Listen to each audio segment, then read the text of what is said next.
Hello, everyone. Welcome back to another episode of On the Bump. And on the bump this week, we have Jake Simpson, aka the Lefty Simps. Jake, how we doing? Doing good. How are you, bro? Doing absolutely fantastic. Thank you for coming on this episode. So today, I brought Jake onto the channel, and we're going to talk about just the NCAA, the differences between JuCo and D3, and all the other different levels of college and how they work. In the past, I've created some videos about the different levels of college and kind of what people should do coming out of high school, preparing for college. But now that, obviously I'm in college and this is my last year of college, I decided to talk to Jake just kind of about these different subtle differences between D3 and JUCO just because they're very similar. Wouldn't you agree, Jake? Yeah, no, I definitely agree. They're very similar, and people think they're entirely different worlds. I mean, there's obviously aspects that are different, but it's not so different that it's just absolutely insane. So, Jake, would you kind of give us a little bit of a rundown of just kind of your experience with JUCO and just kind of overall who you are? Yeah, so I've been at two different JUCOs. I came back to baseball last year in March of 2023. I got a tryout to go play at Spokane Falls Community College last year. Ended up making that team after pitching well in a bullpen. Redshirted there for development, and then this year I'm at Walla Walla Community College because I got a different and better opportunity here, and that's currently where I'm at the moment. JUCO, it's definitely a grind every single day, combined with obviously, you have to, at least I have an option of having some online classes. That's a big difference. You have to be all in-person classes. I get the option of some online, which makes it easier. But the combination of classes and then team weights and then practice, especially with our field, because we have lights on our field, so there's no time limit to practice until November hits, and that's when practice hours obviously have to get cut down. But some late nights, but it's what you sign up for, and the higher you go up in levels, baseball is your full-time job. So if you're not enjoying it, then you're just wasting your time at that point. I'd say definitely with like Division 3 baseball, there's this kind of aura or this like vibe of like, you really don't know what you're gonna get. Like there's so many things that are just, like that are a surprise. And sometimes they're a good thing. Sometimes, they're like, whoa, that kind of came out of left field, no pun Yeah. intended. But it's such a mixed bag of different things. You have guys who go D3 for all sorts of different reasons, just kind of like, I mean, kind of like JUCO in a sense, right? Like guys will come Yeah. from high school, whether they're looking to get a better 4-year offer or they're just needing to go to JUCO for development. I mean, D3 in a sense is kind of similar in that regard. But in my experience, I've seen just a kind of a variety of different types of talent, especially at the D3 level that I think one time the stigma around D3 wasn't that, it was kind of the bottom of the barrel college level. And now we're starting to kind of see that rise and that gap kind of close with talent level. And I think Right. that's really, really interesting. Especially with the amount of D3s that there are in the country and just the overall just talent and how widespread that is starting to become. Yeah, I'm glad that rumor is going away because there's unfortunately so many people, and I think it's also because of social media and all these crazy metrics getting highlighted, like a 16-year-old throwing 99 miles an hour automatically going D1 or only wanting to play D1. I'm glad that rumor started to go away, specifically because of Mason Miller, what the best closer in all of baseball last year. I don't think it's really up for debate for the Athletics just throwing absolute gas. And we saw it in the All-Star game, like in the one inning he pitched, he absolutely dominated. And what level did he come from? He didn't come from a D1, he didn't come from a D2, he came from a D3. And that just shows that there's good people at every single level. Not everyone just unfortunately has the same spotlight yet, but I think that'll continue to change, especially with the new NCAA rules with D1s and the rosters changing from 40 to 34 and those D1 players going to D2s and D3s and filtering down. I do think it's pretty interesting because now we're obviously, like you talked about, all those players are starting to filter into the other levels. Yeah, Um, and now I think because of all the NIL rules and all these different changes that are coming into the NCAA, especially after how COVID kind of changed that with giving everyone extra years, and now it's kind of had a rippling effect, I feel like, yeah, on all the classes since. And I feel like there's been some benefits and there's also been a lot of draws as well. I think that with the current NIL rules and everything, it's enticing people to stay in college as long as possible.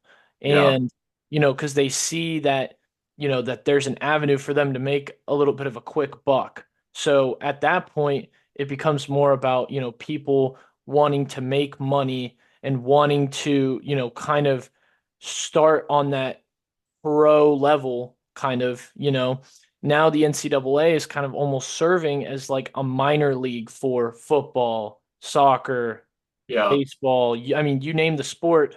I mean, so I think there are some benefits, but at the same time, like, I mean, it's very interesting how that all is kind of circulating and especially going into, you know, I guess Division 3 and JuCo, right? I mean, what are you kind of seeing with JuCo guys and NIL type of stuff? I mean, is that starting to become a bigger trend or what would you think? There's very I haven't done much research into it. Our team, along with some other JUCOs in our conference and JUCOs across the states near us, use an app called NIL Club, and there's ways to earn small amounts of income through that, but it's nothing substantial. It's like 40, 50, $60, like nothing any or not anything crazy. But I guess it just depends on where you're at. The thing that's cool about JUCO though is that these D1, D2, and D3 coaches love to recruit JUCO players because they know they're going to come in experienced. They're going to be ready to put in work every single day.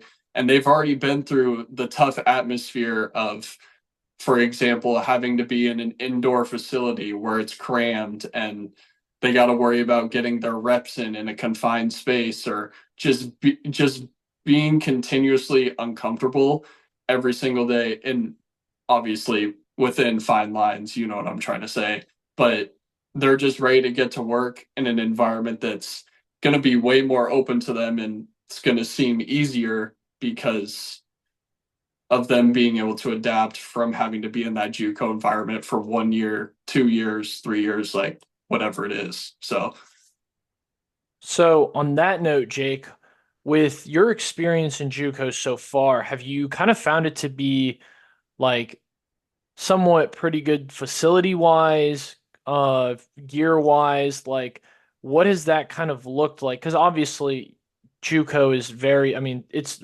again, you don't know what you're going to get. It's such a mixed bag, right. and different JUCOs might be more funded than others.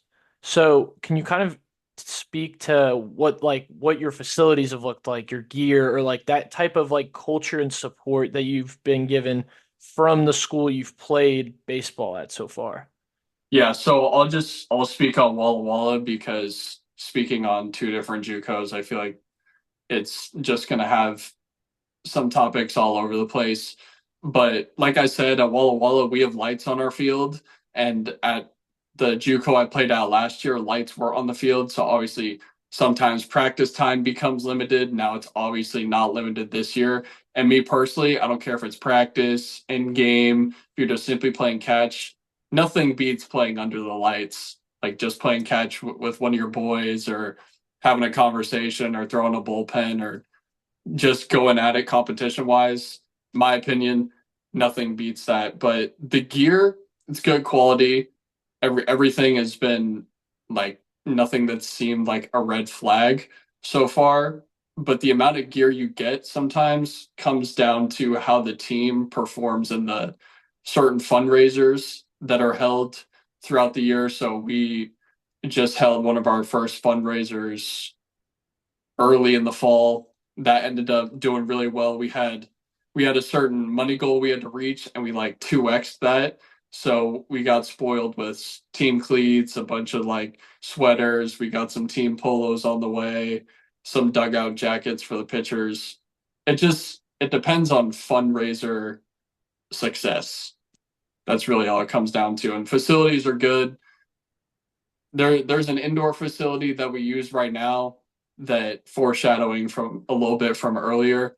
It's a little bit of a cramped space. There's a lot of us. There's about 45, 50 guys in a confined barn space, but in my opinion, it's better than nothing. And being uncomfortable every day and having to learn to adapt is better than being comfortable off rip in your environment because you have to find a way to make things work. Right. And, just to kind of relate to that, at Division 3, it's kind of very similar. We have to go through fundraisers as well. We Yeah, do, a variety of different things, but, we have to reach a certain goal to, for instance, we have a spring break trip to Florida every year. So we have to raise enough money to obviously be able to go on that trip. Um, I mean, like every other school, our team has a budget. But also at the same time, that budget can't cover everything and everyone. no, So, um, so I definitely agree with you. Fundraisers can sometimes be, a lot of work, but sometimes it can be very rewarding depending on how much money you make.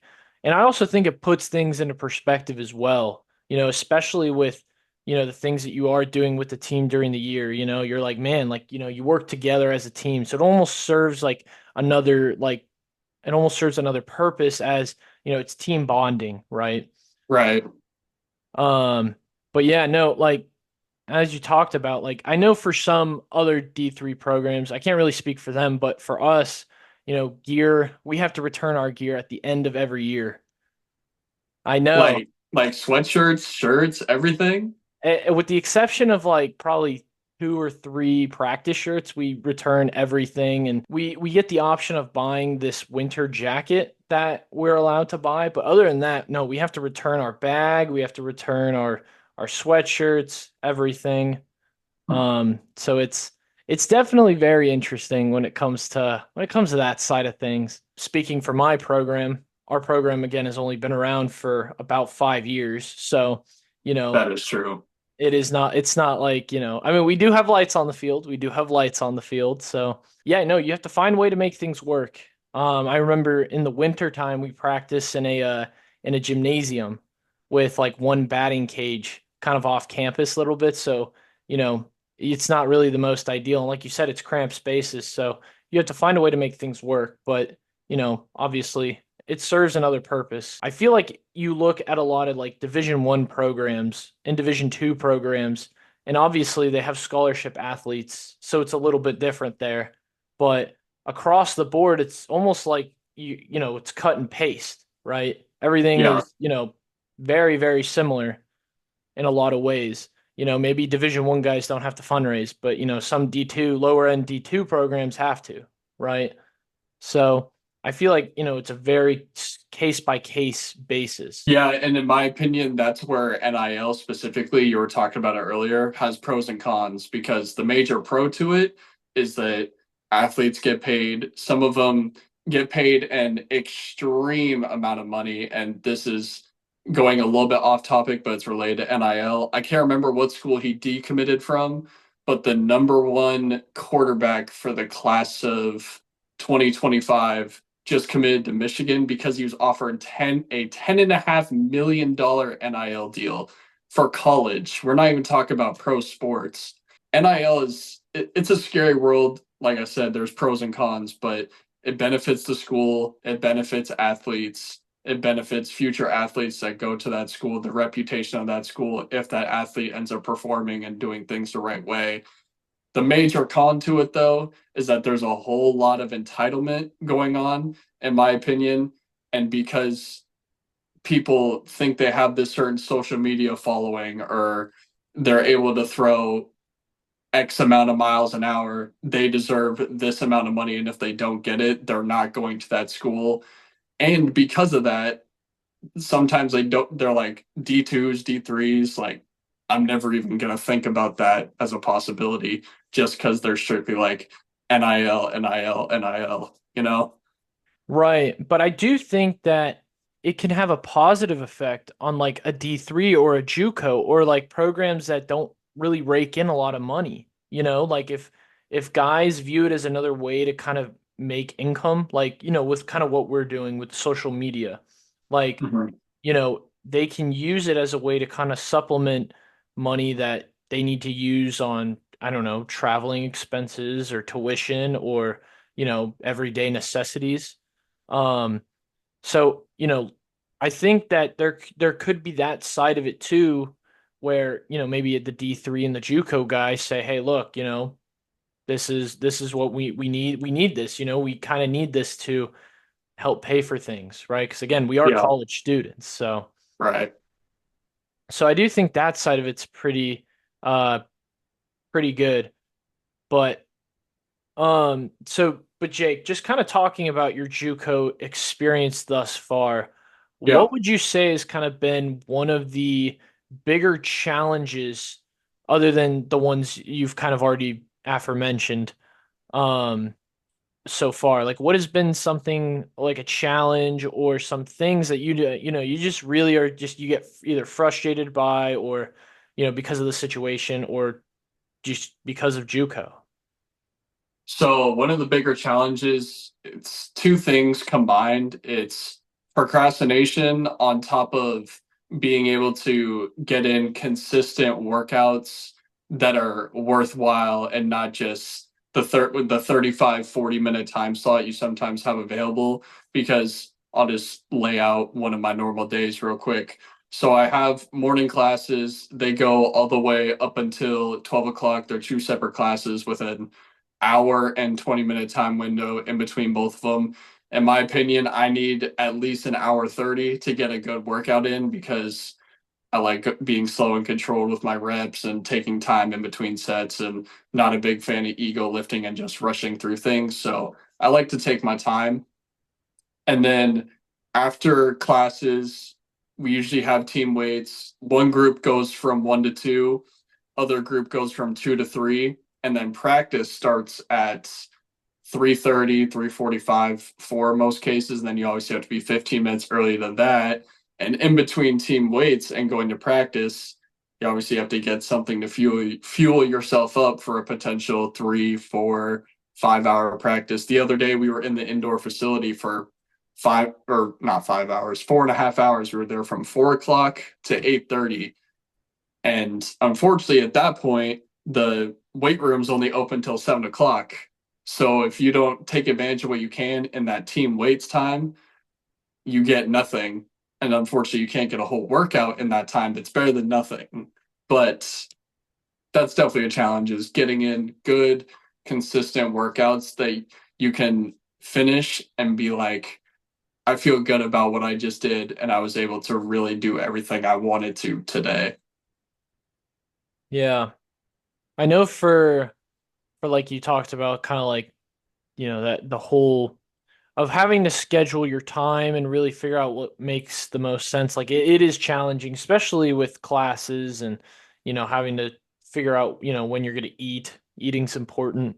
Yeah. Um, No, so all of that can just catch up to you so quick though. Like seriously, even if you have 2 nights of bad sleep or you eat bad 2 days in a row, your body feels it at practice. Like it happens, because as baseball players, it's impossible for us to feel 100% every day. At least I feel like that's how it is when you're in season, but maybe you have a different perspective. I cut you off. Sorry, it's my bad. no, no, no, you're good. So let's move on to another topic. Let's talk about the culture. So between JUCO and D3, I feel like a lot of well, actually, I feel like the culture is a little bit different in the sense that, JUCO, obviously, you go there for 2 years, then you're trying to go to a 4-year college, whereas a D3, you're there for, honestly, you're there for 4 years. Hope that's the goal, but a lot of guys try and move up out of a D3. So I don't know. In my experience, I'd say that, you know, culture is pretty important. Um, I'd say culture is pretty important, especially at a 4-year school. Um, and it's definitely, I think that, again, you have guys from all over. You have guys that come with a lot of experience. They bring a lot of experience to the table, and there's other people who bring a little bit more of, I'd say, kind of like um they kind of bring more of like a little bit of a fresh perspective on things. Again, you're dealing with people from all different walks of life, and I feel like at the Division 3 level, it's a lot more generous when it comes to opportunity. So you have guys, who have a lot of baseball experience and some who maybe don't have a ton of experience. So I feel like you kind of run into a lot of different types of people.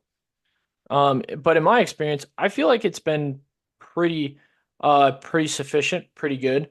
Um, and I definitely think that the culture is what the people put into it.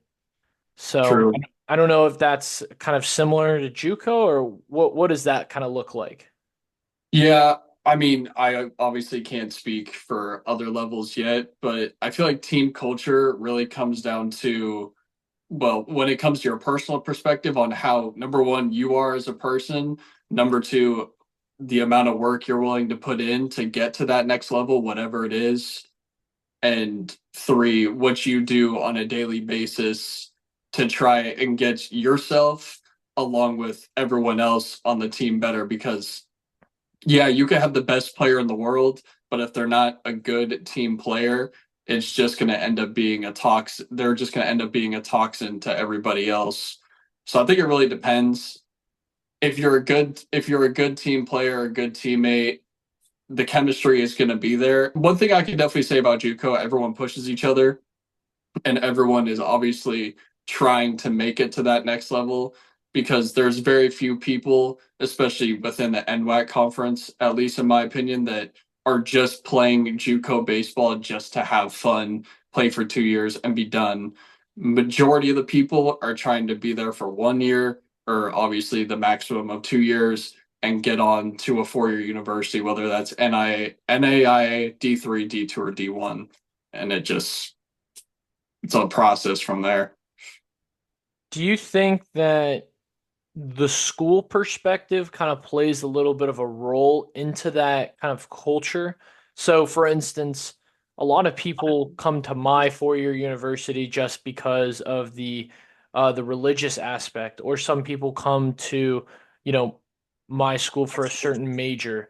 Um, Now, I think that to an extent, again, that brings people to the school for reasons other than baseball.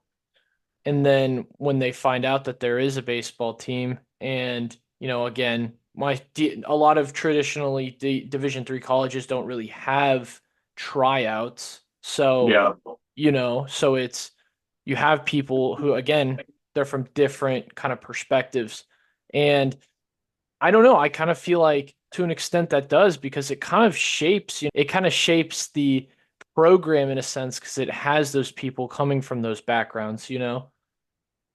Yeah, I don't know if this is going to entirely answer it in the best way, but not every single person has that plan A and only plan A mindset.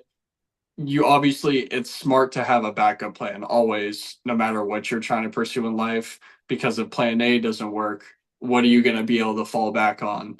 Now, obviously, it's good, and I can speak for myself personally. When I have a plan A, I'm committed to it 100%, and plan B is like worst of the worst, not worst of the worst, but it's there if I need it. You know what I mean?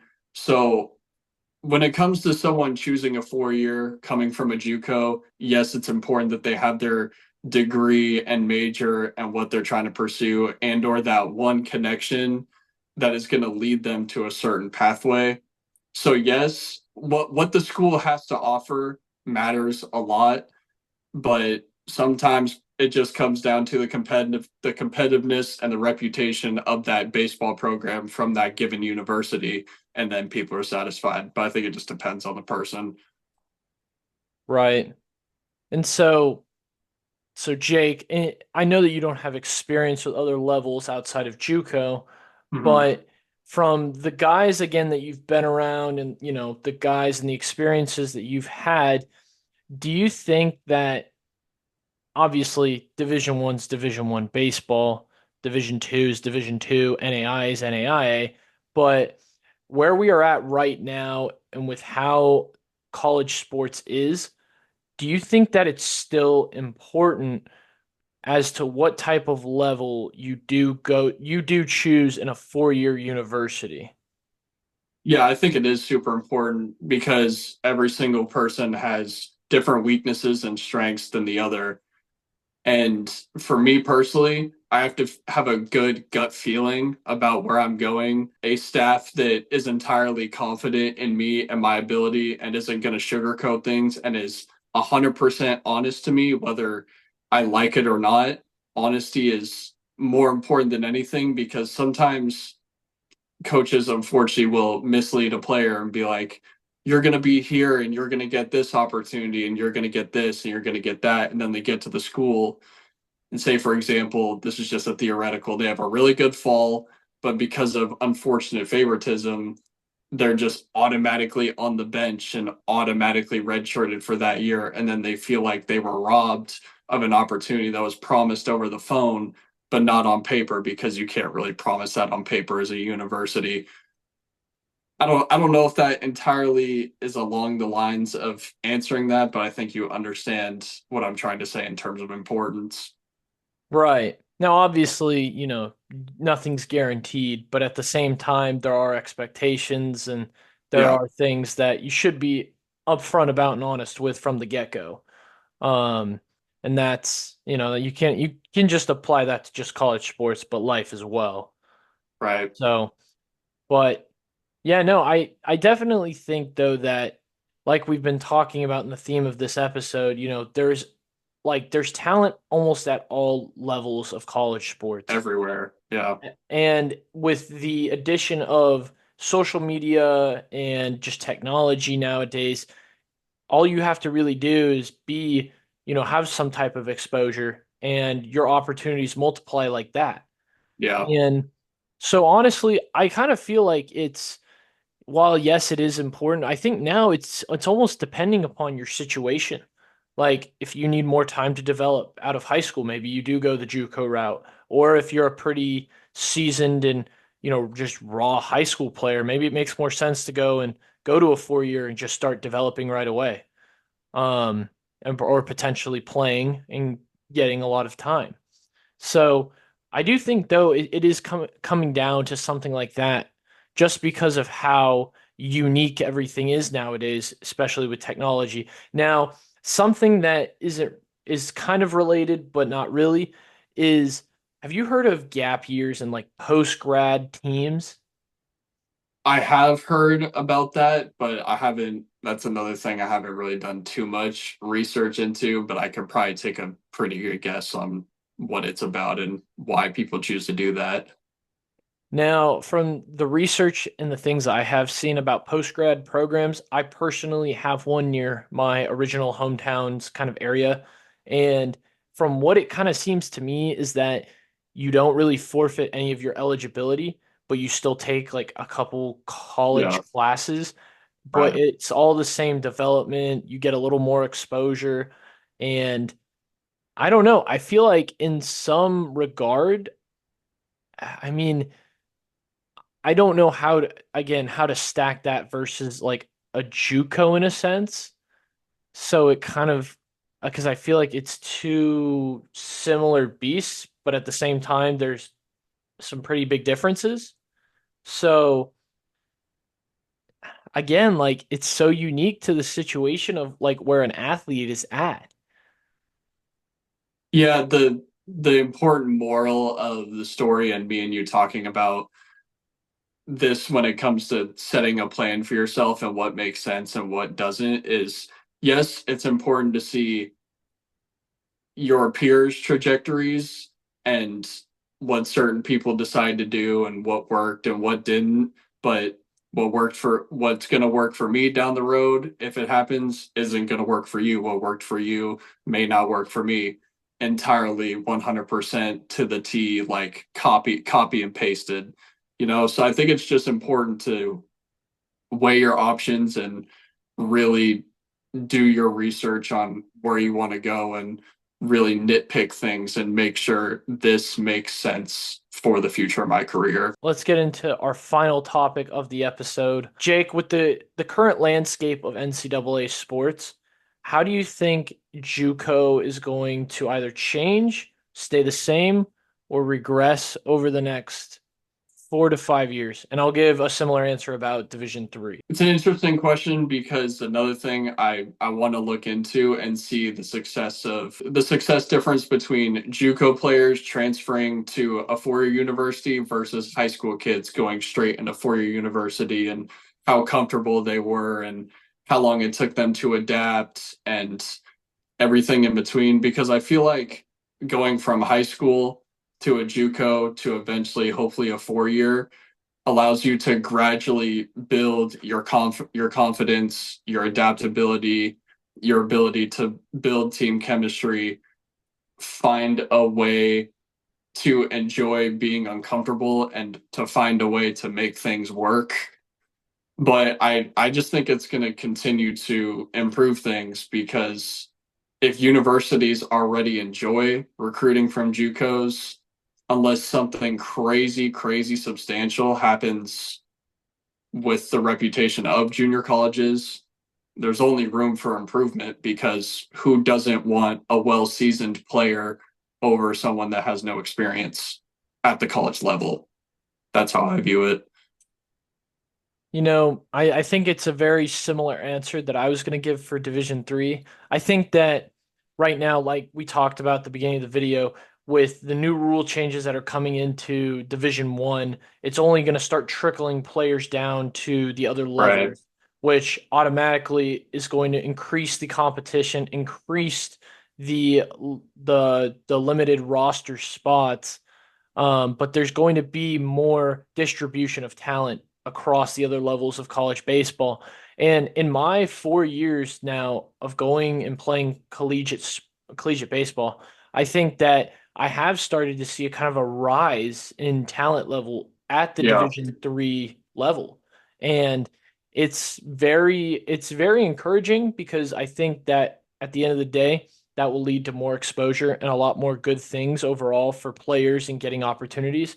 But at the same time, it's now going to turn more competitive. So that means, if you are going to come out of high school, this is what you're getting yourself into, you know? Right.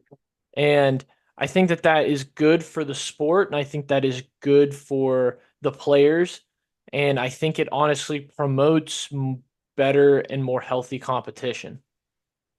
Yeah, I can agree. And one example of a pitcher that I just thought of that just won the Cy Young, Tariq Skubal, he only got one Division I offer out of high school, and that was to Seattle U. Now, he could have played it safe. He could have gone the JUCO route, D3, D2. This is kind of going against my viewpoint, but this is just talking about one person's situation. He took a chance on that D1. I don't know exactly how he performed at that D1, but he must have did pretty good if he ended up getting drafted and winning the Cy Young and coming back from a Tommy John in the MLB and winning the Cy Young. Like I just said, like that's not easy to do. And his trajectory and what he was able to do, he never gave up. He took a chance on the one school that really believed in him of high stature, because it's a D1, and look what happened. I think that now with the rise of, like we talked about, Mason Miller and Eric Skubal, I think Mm-hmm. that you make the most out of your opportunity and good things will happen. So Right. I think that those are some good lessons that we can learn from those guys. But Jake, is there anything else you want to add or say to the people while you're still here? Nothing else really. It was good conversation. I think that, like we've already said a few times now, just make sure to weigh your options, have a plan, and you'll be good, as long as you know what you're doing and know the right people, because connections also really matter at the end of the day. Absolutely. Thank you, Jake, for coming on this episode, and thank you Of for course, giving me thanks for some of your having me. time. Of course, man. Um, Thank you to everyone who's watching the video, and please leave a comment, let me know anything about the On the Bump series, and if there's any other people we want to want to recommend to have on an episode, Of leave them in comments, leave them in the comments. Anyways, thank you again, Jake, for joining me. course.